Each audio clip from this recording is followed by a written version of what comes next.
hace 8 días terminamos la sección que es la iglesia perseguida y mencionamos que el parteaguas entre iglesia perseguida y la iglesia imperial es el edicto de Milán, el edicto de tolerancia o el edicto de Constantino que él promulgó en 313. Aunque realmente no fue el primer edicto de toleración, pero tiene más fama y hubo otro de otro emperador 2 años antes, pero aquí podemos marcarlo como la fecha límite. Bien, en el año 330 Constantino estableció la ciudad de Constantinopla, muy modestamente, cambiando el nombre de Bizancio a Constantinopla, la ciudad de Constantino. Él había ganado el poder sobre todo el imperio romano en 324 y luego él quiso cambiar la capital del imperio de Roma a Bizancio, ahora Constantinopla. Y había diferentes motivaciones de Constantino. Roma era una ciudad pagana y las familias de poder, de dinero, ellos estaban ahí en Roma y él quería como alejarse tanto del paganismo como de esas familias aristocráticas y su poder. Entonces, imagínense si de repente, aquí estamos en México, si de repente la capital se trasladara de México a Monterrey o Guadalajara, o sea, dejaría fuera muchos funcionarios que viven ahí en el DF. Entonces así, pues como quitarles algo de poder, salir del paganismo, porque él tenía una idea de unificar su reino, ya no con la base del culto pagano, sino el cristianismo. Él también, el Senado se reunía ahí, entonces él se alejó de esa sede de poder. Y él nombró otros emperadores para administrar como subemperadores para administrar diferentes partes de su reino. Él también como saqueó un poco las ciudades en su imperio. Él llevó estatuas paganas y las instaló ahí en Constantinopla, pero ya no como objetos de adoración, sino pues adornos. Entonces él adornó, pero empobreció a otras ciudades culturalmente, podemos decir. Apoyó la construcción de iglesias y también instaló a algunos cristianos en puestos altos. O sea, es primera vez que esto pasa. Sin embargo, él seguía siendo, como era la costumbre de los emperadores, él seguía siendo el Pontifex Maximus de la religión pagana. Entonces aquí tenemos algo de curiosidad en cuanto a la fe de Constantino. Y hay diferentes opiniones acerca de su fe. Algunos lo llaman pues un oportunista y que realmente era un pagano, pero aprovechando sed de los cristianos.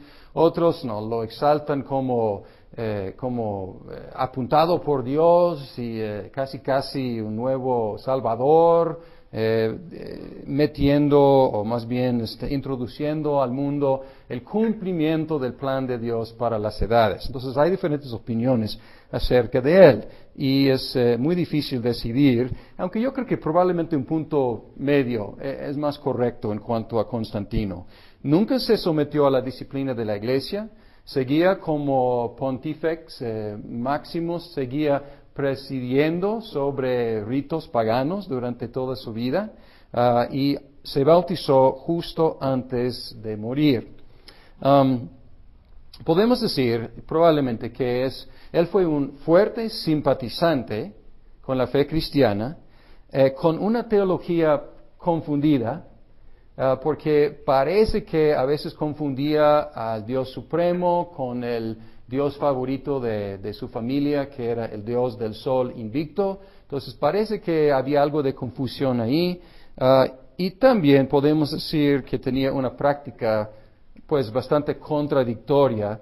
Si haya sido cristiano durante todo ese tiempo, pues una práctica bastante contradictoria. Pero pues podemos perdonarlo muchas cosas porque también somos cristianos y tenemos prácticas que no van completamente de acuerdo con nuestra confesión. Bien, después de Constantino, los emperadores no eran tan tolerantes. Constantino toleró el cristianismo y toleró también el paganismo. Después de Constantino no eran tolerantes y para el año 400 sus sucesores habían exterminado básicamente el paganismo. Había leyes en contra de. Entonces podemos ver aquí un cambio de 180 grados. Constantino había promovido el cristianismo y tolerado el paganismo, mientras que sus sucesores persiguieron a los no cristianos. Y en poco tiempo los cristianos se convirtieron de ser perseguidos a ser poderosos y a veces perseguidores de los paganos. Algunos aplaudieron este suceso como una gran bendición de Dios, como Eusebio. En el otro curso hemos conocido a Eusebio de Cesarea. Él escribió una historia de la iglesia que es muy importante y él jugó un papel importante después del concilio, durante y después del concilio de Nicea. Pero él consideraba a Constantino como pues una gran bendición, la culminación del plan de Dios y él celebró la opulencia creciente y él celebró también el poder creciente de la iglesia. Él lo consideró como algo buenísimo. La iglesia ya es rica, la iglesia ya es poderosa, la iglesia ya es favorecida y él decía, gracias a Dios, Dios está cumpliendo su plan con Constantino. Otros lo consideraban un desastre para la fe cristiana, un desastre para la iglesia, una apostasía de la sencillez de la fe, o sea, un abandono de la sencillez de la fe y una complicación y una mezcla de muchas cosas no cristianas con el cristianismo. Algunos consideraban que la iglesia había conquistado el imperio romano y otros consideraban que el imperio romano había conquistado la iglesia. Y hay mucha verdad de los dos lados. Después de Constantino y su hijo Constancio, llegó otro que era Julián o Juliano, y le dicen Juliano el apóstata, porque él abandonó el cristianismo y él trató de revivir el paganismo. Pero no funcionó, o sea, la religión, el culto al emperador y los dioses greco-romanos estaban ya desacreditados, entonces era muy difícil revivir, pero no tuvo éxito duradero. Luego en el año 375 tenemos otro emperador, Teodosio, y él dividió el imperio definitivamente en Oriente y Occidente, griego y latino. Luego tenemos en el occidente, estoy regresando un poco, pero el occidente en 337. Los invasores derribaron las defensas del imperio occidental y Roma cayó definitivamente hasta 476. Y los bárbaros, ellos depusieron a Rómulo. Entonces, estoy dándoles algunas fechas claves, pero y estamos adelantando algunas cosas históricas y luego vamos a regresar y rellenar, pero podemos ver que el occidente está pues desapareciendo como imperio por la invasión de las tribus básicamente germánicas. Unas razones por la caída del imperio occidental. Una razón fue el relajamiento en la disciplina del ejército. Antes los romanos eran increíbles como guerreros, pero ya pues habían llegado a ser más flojos. Y otra cosa es que muchos de los mismos bárbaros eran los soldados. Los romanos pues ya no querían pelear, ya habían peleado durante siglos, ya no querían pelear, entonces ellos contrataban a los mismos bárbaros, como ellos decían, para ser los soldados, como mercenarios, ¿no? Entonces pues es peligroso tener a tus enemigos en tu propio ejército. Otra cosa es que guerras civiles entre los diferentes aspirantes al trono. Hubo un periodo de 90 años con 80 aspirantes al trono, imagínense. Entonces, guerra civil tras guerra civil. Y obviamente esto agota recursos humanos y recursos de todos los recursos. Los unos también estaban causando problemas. Bajo el liderazgo del famoso Atila, ellos llegaron a Europa desde Asia y ellos causaron desplazamiento de las tribus en Europa, porque ellos llegan de Asia y desplazan las tribus y las tribus tienen que hacer ¿qué? Llegar a lo que era el Imperio Romano. Entonces los unos llegan y causan mucho problema ahí. Otras tribus también del norte, pues germánicas, ellos codiciaban la riqueza del imperio. Y también otro problema era que el cristianismo era costoso para el imperio, porque atraía a los mejores intelectos a la iglesia y ya no al servicio público. Entonces era como una desviación de muchos recursos humanos. Y también hemos mencionado, y vamos a mencionar un poco más hoy, el monacato estaba creciendo mucho y pues muchos de los monjes, algunos eran productivos, pero otros no eran productivos. Era como drenar, chupar de la riqueza del imperio. Entonces, pues la iglesia, o más bien el imperio romano occidental, definitivamente en 476 cayó. Roma, con la caída de Roma. Ahora vamos a hablar de la iglesia en Roma, lo que estaba pasando allí mientras todas estas cosas políticas pasaban. La caída de Roma dejó un vacío de poder. La capital está en Constantinopla, la sede de poder está lejos, pues están alrededor todas estas tribus germánicas, muchas de las cuales eran arrianas en su teología, cosa que vamos a mencionar al rato, y había un vacío de poder y pues ¿quién estaba ahí para ocupar, llenar ese vacío de poder? Obviamente el obispo de Roma, que él quedó ahí en Roma. Y entonces pues era la figura, el personaje de más prestigio, de más autoridad, ya que el emperador había, pues ya no existía. Y a través de un proceso de siglos, el poder del obispo de Roma creció enormemente. Y entró en mucho conflicto con lo que es o era la iglesia oriental.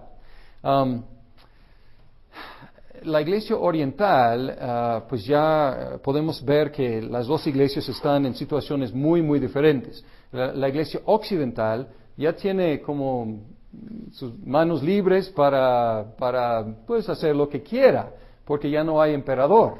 Pero en el oriente está bajo el pulgar, el mando muchas veces del emperador. Hubo eventualmente 5 patriarcados, todavía no hay. Pero hubo, podemos decir, en esa época, algunas ciudades y sus obispos disfrutaban de más autoridad. Podemos pensar en Antioquía, Alejandría, luego se agregó con Nicea y más adelante, o más bien con el concilio de Constantinopla, Constantinopla como otra sede de mucha importancia, y luego pues Roma y eventualmente también Jerusalén. Estos llegaron a ser los 5 patriarcados, pero principalmente había lucha de poder entre Alejandría en Egipto, Antioquía en Siria, Constantinopla y Roma. Y ahora pueden ver que cuatro, incluyendo Jerusalén, cuatro de las sedes están en el oriente y una está en el occidente. Y muchas veces las sedes en el oriente estaban peleando entre sí. Y esto favoreció mucho al obispo de Roma, porque él podía quedarse ahí, no entrar en la pelea, mientras que los obispos del oriente estaban dándose golpes entre sí.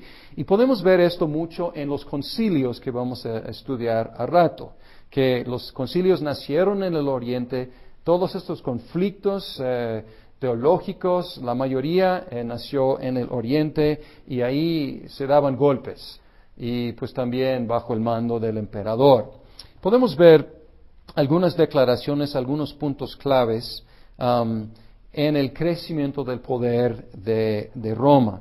El obispo de Roma, Damasco, y sus fechas de su reino son 366 a 384.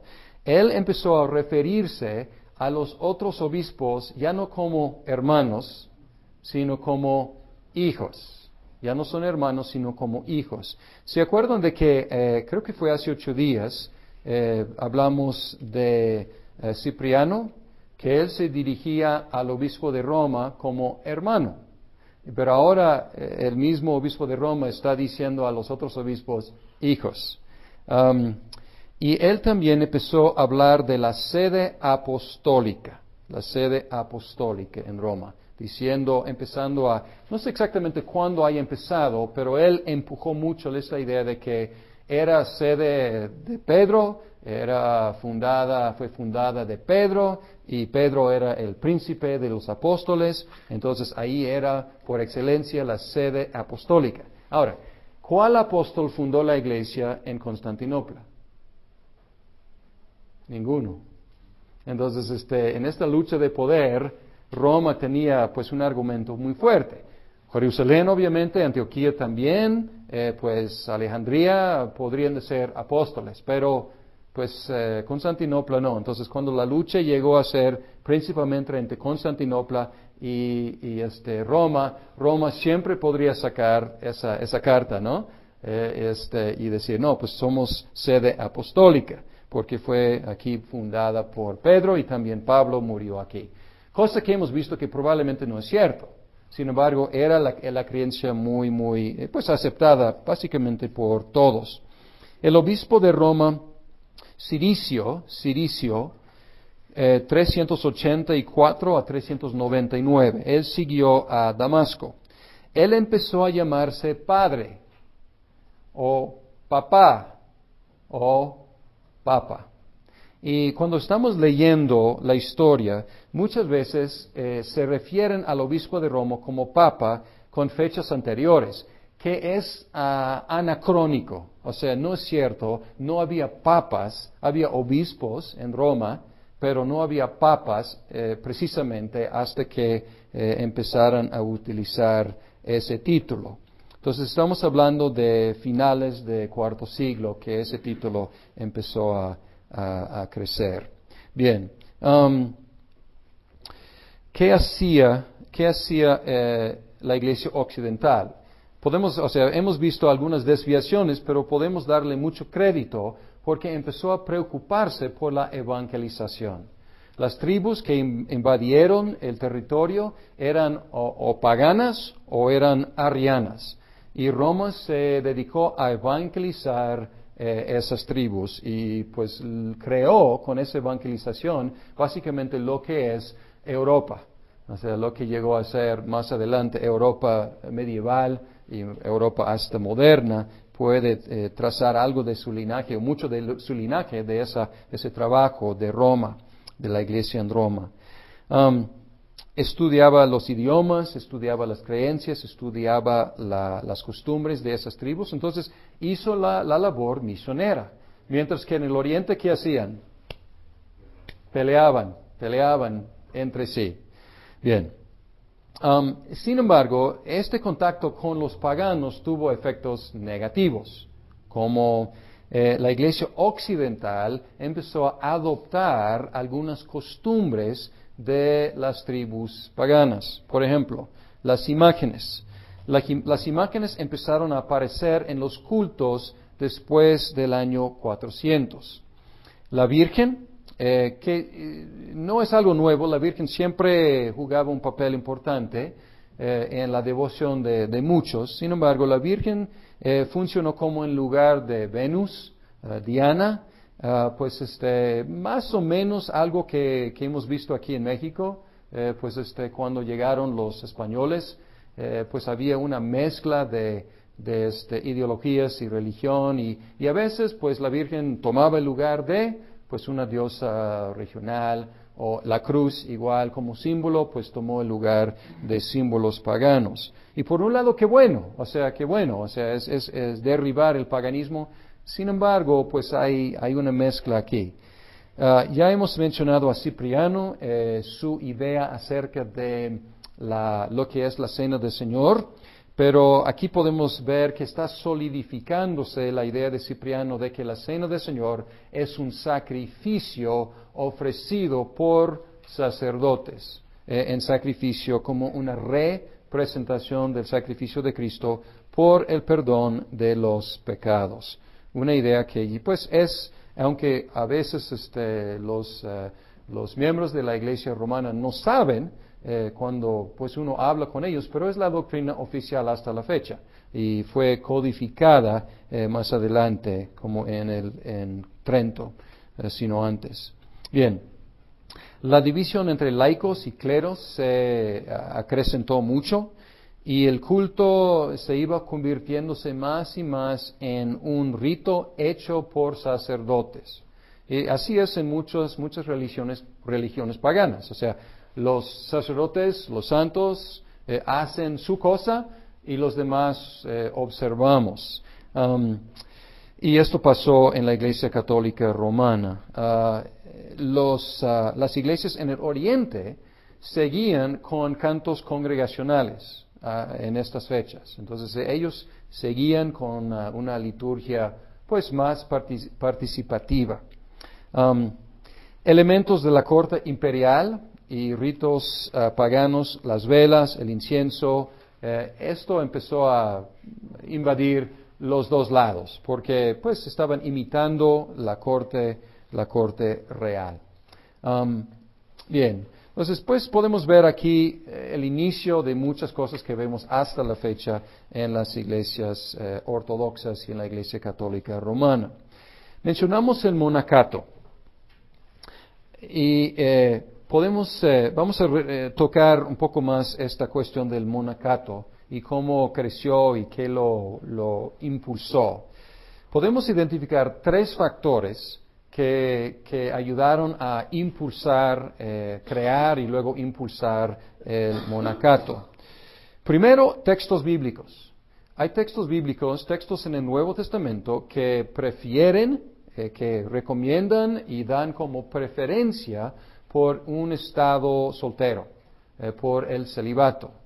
Pablo a veces habla así, diciendo que pues es mejor, y dice ojalá que todos fueran así. Da instrucciones a las viudas o las vírgenes, diciendo que por ciertas circunstancias en Corinto, pues mejor no casarse. Entonces, hay ciertos textos que prefieren, dan preferencia al celibato. También hay muchos textos que nos dicen que debemos ser santos. A todos los cristianos debemos ser santos. Sean santos porque Él es santo. Y muchos textos que mandan la santidad. Otro factor es que las religiones paganas, otra vez, tenían sus vírgenes sagradas, sus sacerdotes célibes, tenían sus eunucos y tenían otras personas apartadas de la vida normal para servir a sus dioses con una entrega y un enfoque pues absoluto, sin distracción. Entonces aquí pues podemos ver que hubo una imitación de las religiones paganas.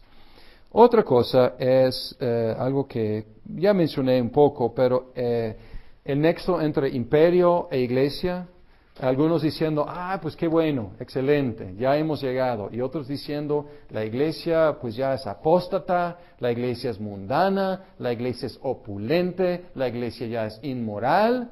Entonces, ¿qué hicieron?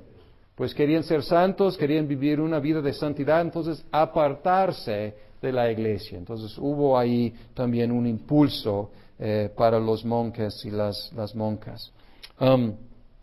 Unos nombres. No sabemos quién fundó el monacato, pero uno es, se menciona mucho, es Antonio. Antonio, sus fechas son 250. Esto parece imposible, a menos que haya vivido 106 años. Creo que hay un error aquí. Aunque no era imposible, pero voy a revisar esa fecha. Pero lo tenemos, Antonio, aquí lo tengo, 250. Voy a investigar la fecha de su muerte, porque así como vivió, sería difícil vivir tanto tiempo, ¿no? Él inició el monacato ermitaño, o sea, solitarios, en el año 271. El único problema es que no le dejaron en paz. Y él quería vivir cada vez más remotamente y cada vez le seguían más gente y pues él tenía que organizar esa comunidad.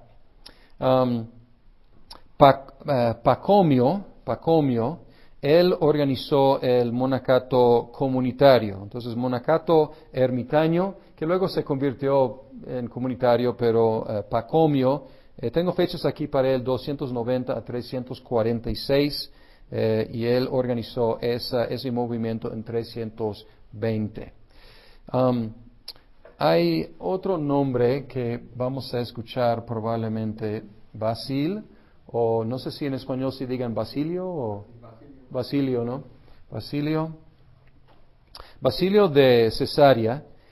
Él reguló la vida de los monjes e insistió en que el monasterio debía producir algo, debía servir la iglesia local por medio de escuelas, educación vocacional y orfanatorios. Entonces aquí vemos otro tipo de servicio. Entonces realmente ya no es solo apartarse, sino proveer, o sea, guardar tu santidad en el monasterio, pero también salir a servir a la iglesia. En Siria, algunos monjes vivieron sentados encima de pilares. Increíblemente, algunos duraron décadas ahí sentados encima de pilares. Y la gente les subía comida. Entonces, pues, es un extremo, ¿no? Pero, pues, querían apartarse y para Antonio la cueva no funcionó porque la gente le encontraba ahí. Pero entonces, pues, algunos en un pilar. Entonces ahí se quedaban. En el occidente, Martín de Tours fundó el primer monasterio en Galia en el año 350. Pues podemos ver que los inicios del monacato estuvieron en Egipto, en Siria, en el desierto.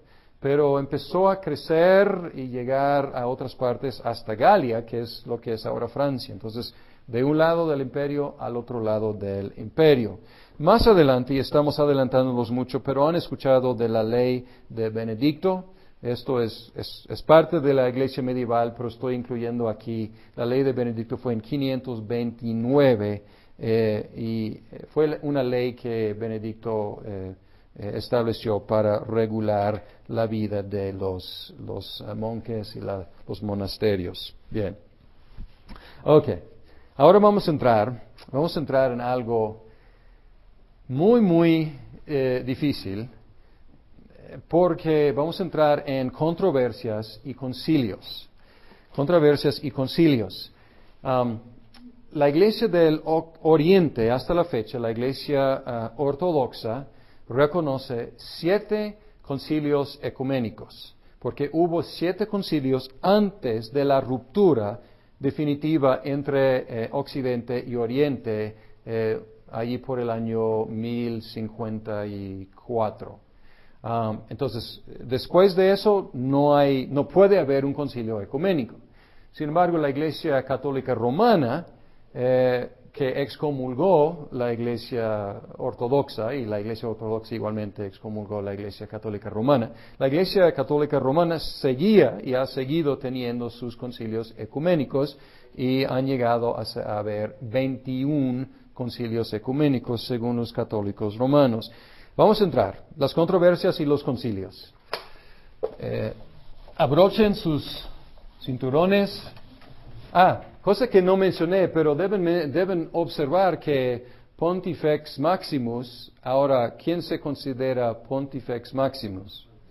El Papa de Roma. Entonces, creo que no tenemos las fechas exactas, pero pues ahí, pues el emperador ya no está. Eventualmente no sabemos cuándo, pero en la Iglesia del tiempo medieval, el Papa empezó a considerarse el puente máximo, el sacerdote máximo entre Dios y los hombres.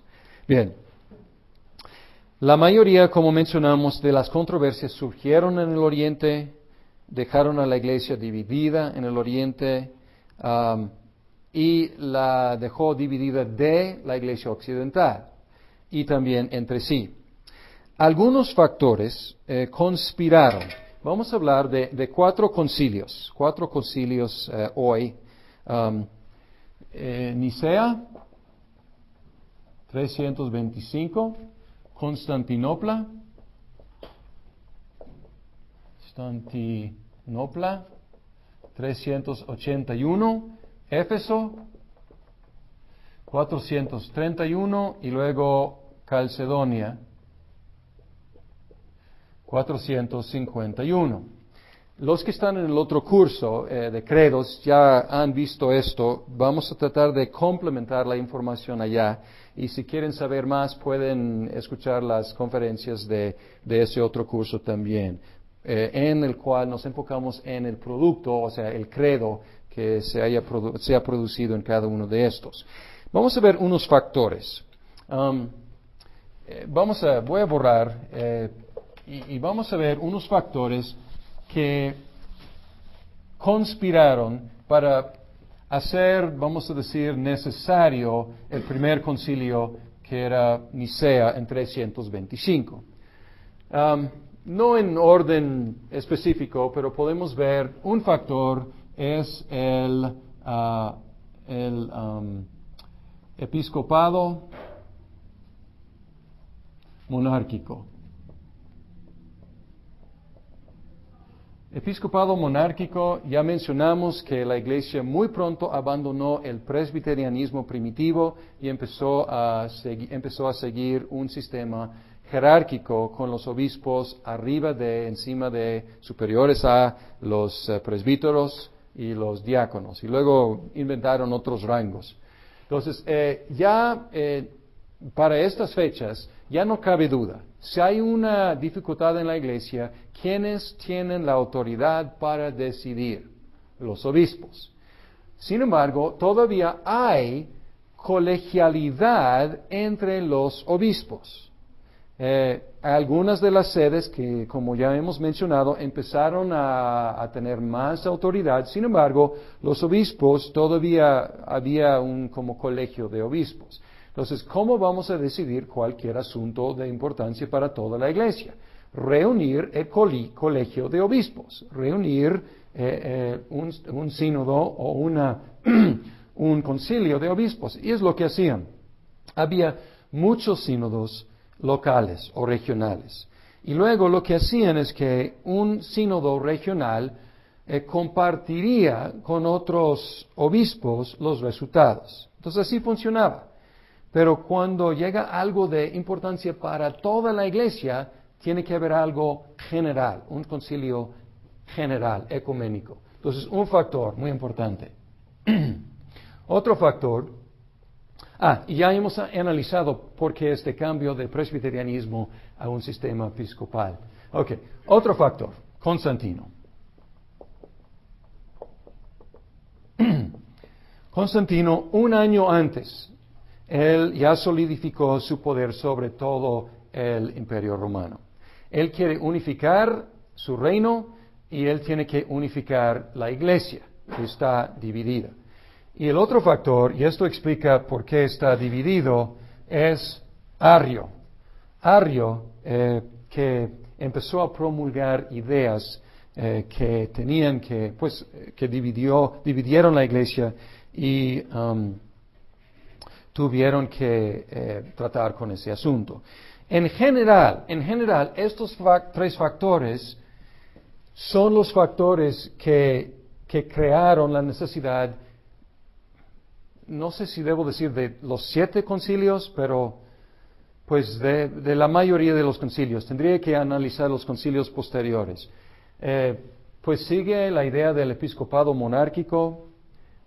Constantino, puedes borrar su nombre y poner Teodosio I, Teodosio II, puedes poner el emperador que esté reinando en la época del concilio, y puedes borrar Arrio, y puedes poner Nestorio, o puedes poner Apolinario, u otro maestro que está estorbando, o más bien perturbando la paz de la iglesia. Entonces, pues estructura, el imperio y también las herejías. Y realmente la razón de todos los concilios es resolver problemas de herejía. Bien, Nicea, arrianismo. Arrio negaba que el Hijo sea igual al Padre. Y él decía que el Hijo fue creado. Él decía que había un tiempo cuando el Hijo no había. Entonces, el Hijo empezó a existir. Es una criatura. Entonces, contrincante de Arrio, había varios, pero uno es muy importante, este nombre, Atanasio. Atanasio estuvo en este concilio de Nicea, donde pues Constantino convocó que todos los obispos llegaran. La mayoría de los obispos eran del oriente, algunos cuantos del occidente. Atanasio era de Alejandría. Alejandría era como entre oriente y occidente, porque el norte de África era como puente entre pues Imperio Romano occidental y oriental, y también puente entre la iglesia occidental y oriental. Bien. Atanasio estuvo allí no tenía voz y voto, era diácono, tenía 25 años, y él representaba al obispo de Alejandría, que era un oponente, un adversario de Arrio.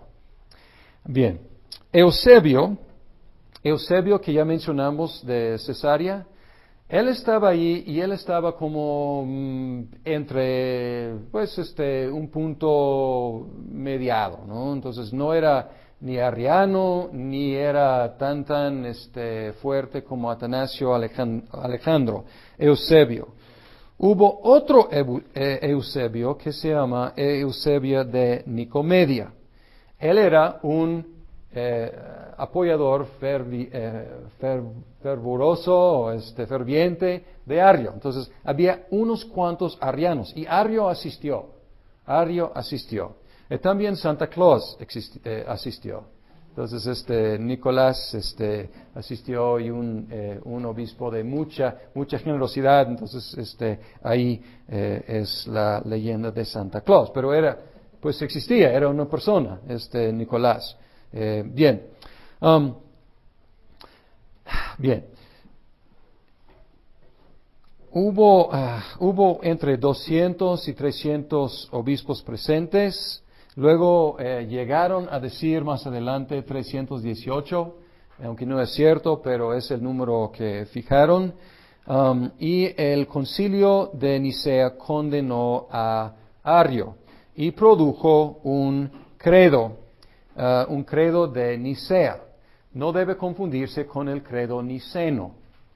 Entonces más adelante vamos a hablar de credo niceno. Este es el credo de Nicea. Y en el credo Nicea, vamos a mencionar, en el credo Nicea usaron una palabra que mencionamos en el otro curso, pero tienen que aprenderlo aquí. Es en griego, es homoousios. homoousios. Usias en griego quiere decir naturaleza y homo quiere decir mismo. Entonces, en Nicea ellos declararon que el Hijo es homoousios con el Padre. Es de la misma sustancia, la misma esencia con el Padre.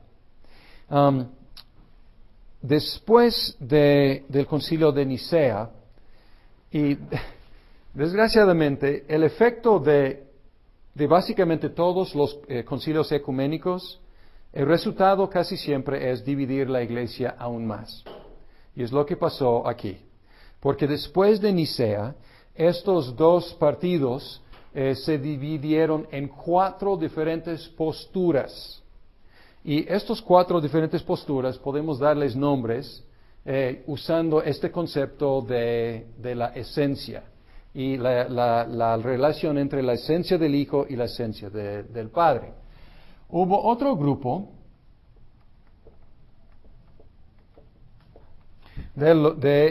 afirmaban que el Hijo es homoiousios con el Padre.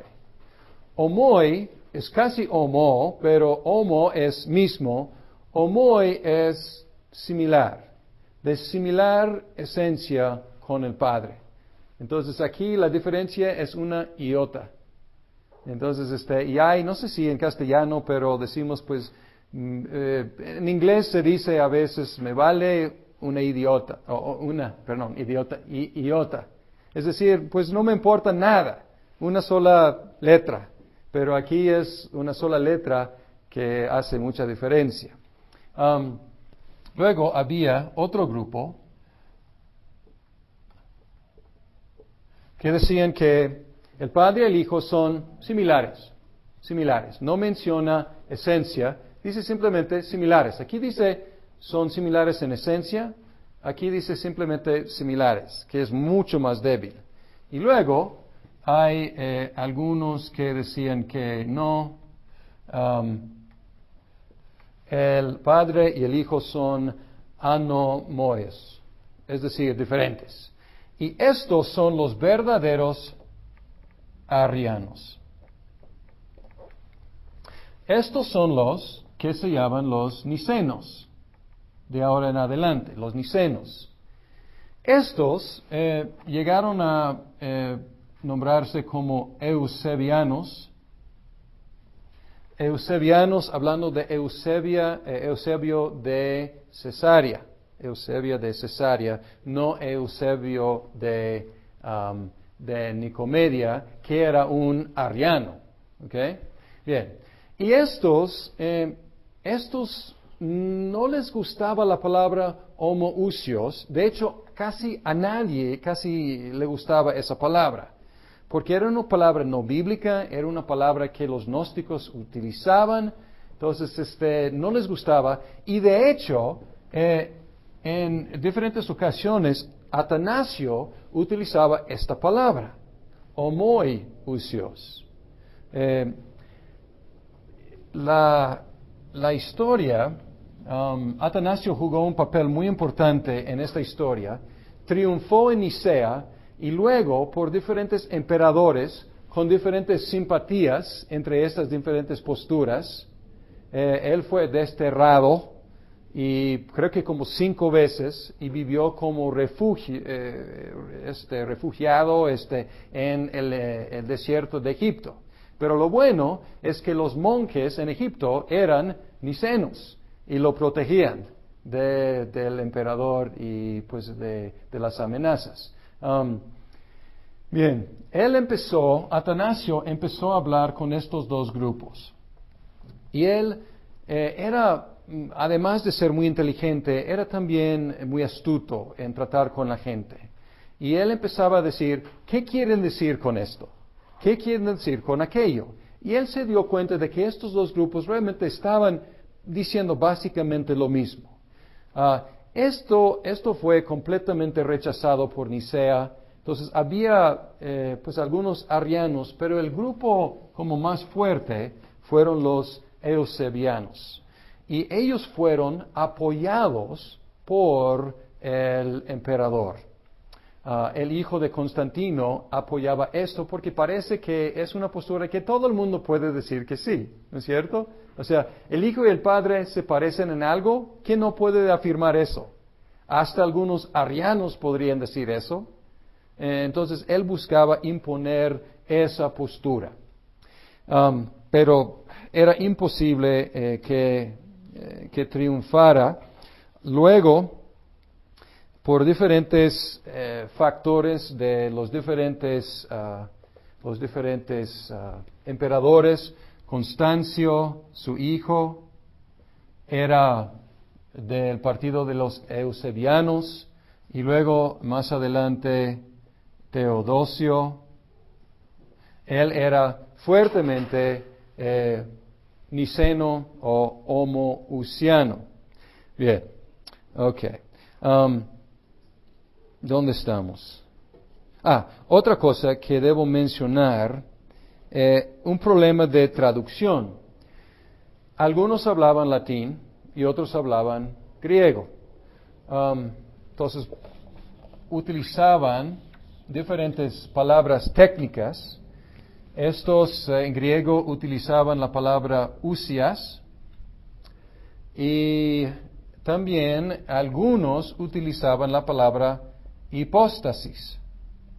Hipóstasis. Para decir que Dios es una ousia y tres hipóstasis. Sin embargo, los de habla latín, substantia, para muchos estos eran sinónimos, y para los de habla latín estos eran sinónimos.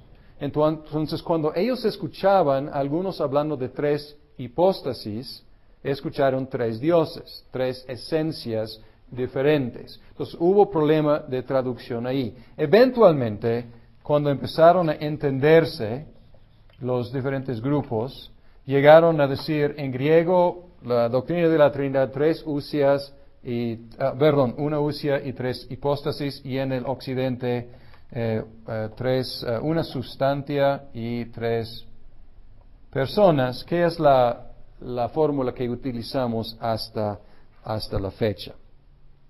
Hay un grupo de personas que llamamos los capadocios.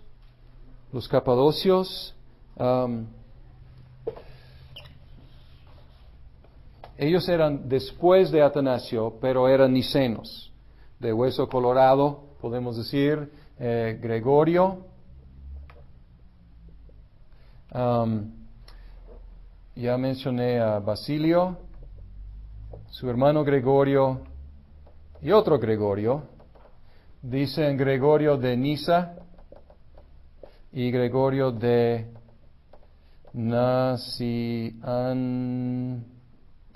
Nacianzo. A ver, no estoy seguro cómo se escribe.